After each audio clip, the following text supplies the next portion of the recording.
have been baptized.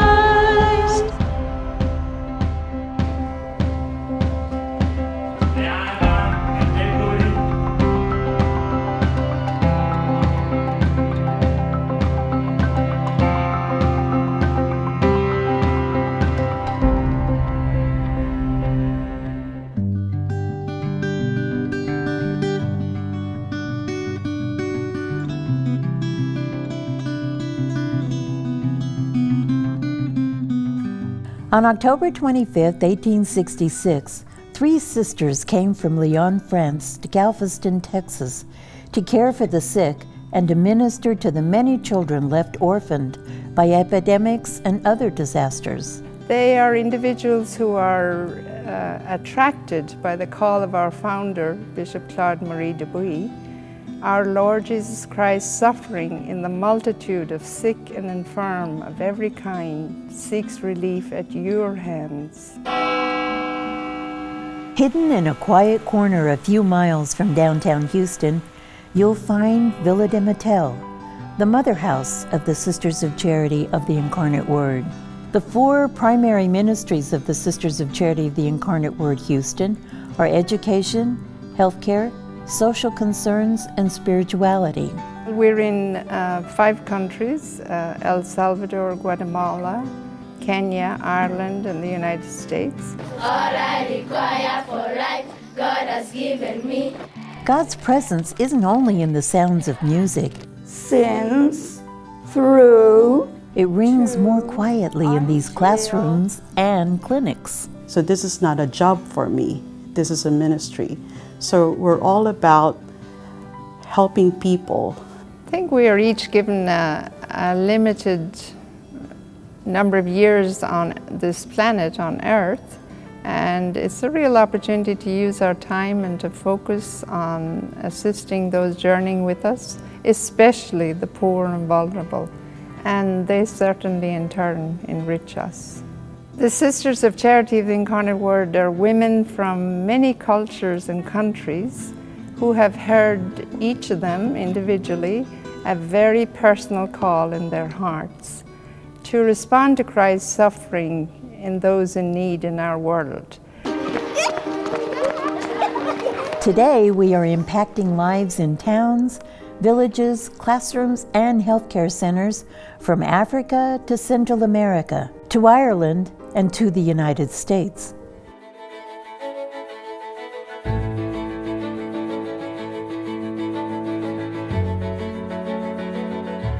Bishop Claude Marie Dubuis was a French missionary who became the 2nd bishop of the Catholic Diocese of Galveston, Texas in the 1860s.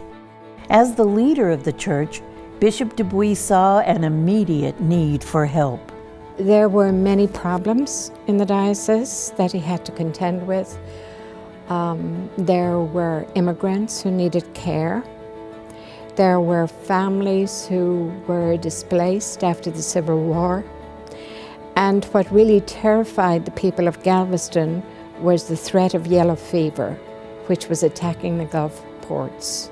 Dubuis went back to his home in France to ask for help, and found 3 nursing sisters at the Antiquaia Hospital in Lyon who were willing to make the journey to Texas. The 3 sisters were Sister Mary Blondine Madeline, Sister Mary Joseph Roussan, and Sister Mary Ange Escudé. Because of their commitment to the healing ministry of Jesus Christ, the sisters ran the first Catholic hospital in Texas called St. Mary's of Galveston. They also opened Houston's first hospital, St. Joseph's Infirmary.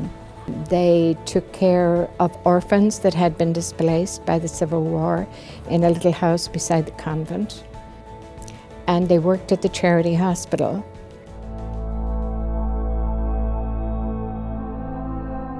Not long after the hospital opened, Mother Blondine developed yellow fever and passed away.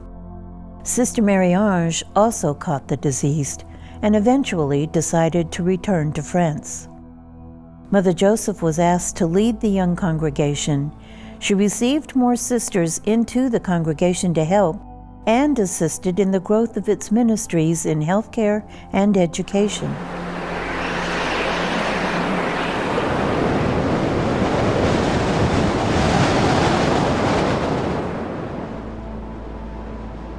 In 1900, all would change on the island when the great Galveston hurricane hit. The 1900 storm devastated Galveston. It killed over 6,000 people, and among the 6,000 were 10 of our sisters and 90 of the orphan children that they were caring for. That storm is a focal point in our history. It reminds us of death and resurrection.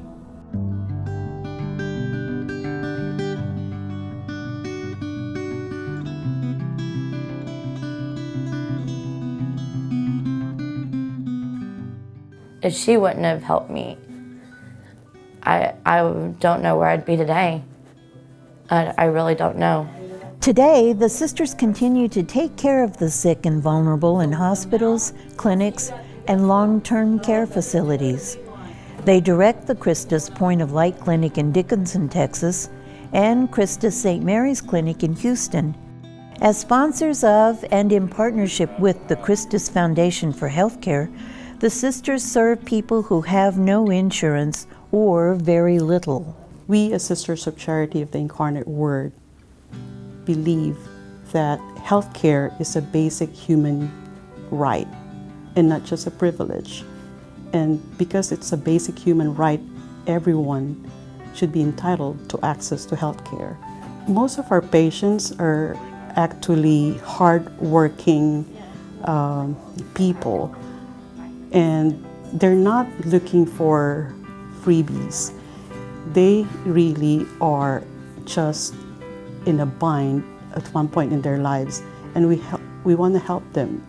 Well, I know where I'd be without them. I'd be, going as long as I could and going to the emergency room. I sure feel like I'm blessed by them being here. We're part of 3 major hospital systems. One is Dignity Health, where we co-sponsor the Catholic hospitals that are part of Dignity Health. Another one is Sisters of Charity Health, which is in our nursing home in Ireland, and we sponsor that. And the third one then is Christus Health. Carrie Gorn House in Ireland provides the complete continuum of elder care. The sisters operate schools for children and literacy centers for adults. They also provide a home environment where children and young adults can pursue their education at local area schools. When we help the poor and vulnerable in our society, we are lifting their life. The situation where they are today, they will not be the same. For example, when we give them the gift of education, the gift you can give to anybody, the best gift you can, they will help them, they will get a good career. And from there, they will start helping their families, their society, and the whole world. Education transforms and enables people to live quality and fulfilling life. We have a child in our outreach program who came when he was abandoned back home, and we took that child, we took care of him. We took him to primary school, to secondary school, and to college. And now he has a job, and he has gone back to help the family members, to his brothers and sisters, and you can see there's a great change in the family because of that one child. Try to think of the happy time. In Houston, the sisters offer literacy programs at St. Austin's Center. There, adults learn to speak, read, and write in English to improve their quality of life and the lives of their families. Some go on to get their citizenship, GED certification, and even college education.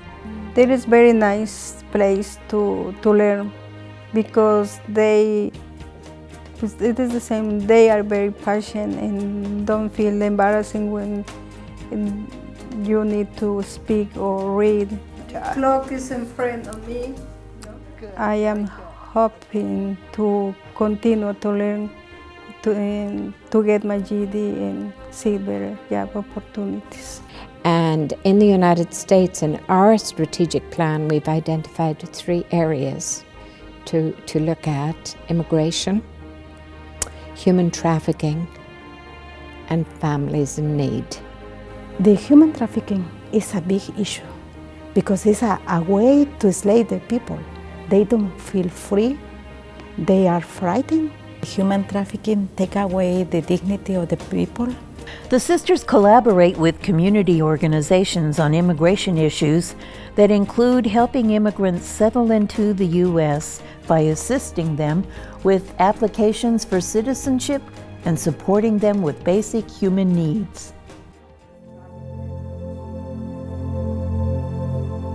At Villa de Mattel, anyone seeking healing and prayer in an environment of beauty and quiet can receive spiritual direction at the Ruah Spirituality Center, either as an individual or in a group setting. Our retreat center is the Ruah Center, which welcomes people of all faith. They register to make a day of prayer or to make a longer retreat, and there are spiritual directors available, and the grounds are available to walk during your retreat. La congregación tiene 3 centros de espiritualidad. Las personas que participan en los programas o los espacios que la congregación proporciona a la población son personas de diferentes nominaciones, personas de diferentes religiones que vienen y asociados también, asociados y laicos, religiosos, religiosas que vienen para profundizar en su fe y en su relación con Dios.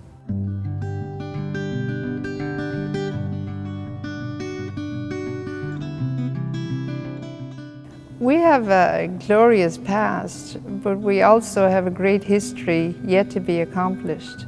So we look with great confidence and hope and joy to the future as we really look to the Spirit and discern where we're being called to do even greater things.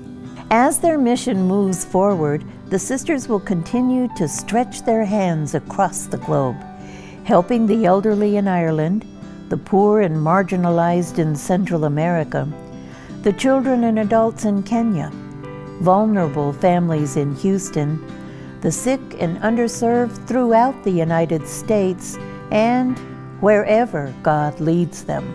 It makes me feel happy and be grateful to God for what we Sisters of Charity of the Incarnate Word we are doing to the whole world. The Sisters of Charity of the Incarnate Word consciously and courageously look to a future full of hope.